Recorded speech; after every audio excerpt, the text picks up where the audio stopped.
ऋतधामपराजित दुरावह प्रणवात्मिक अधिकस्वरातुतिशारद नमोऽस्तु ते।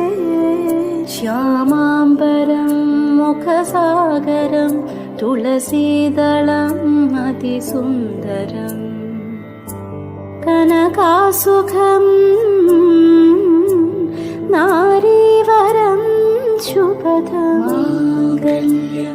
तन्तुनानेन मम जीवनहेतुना।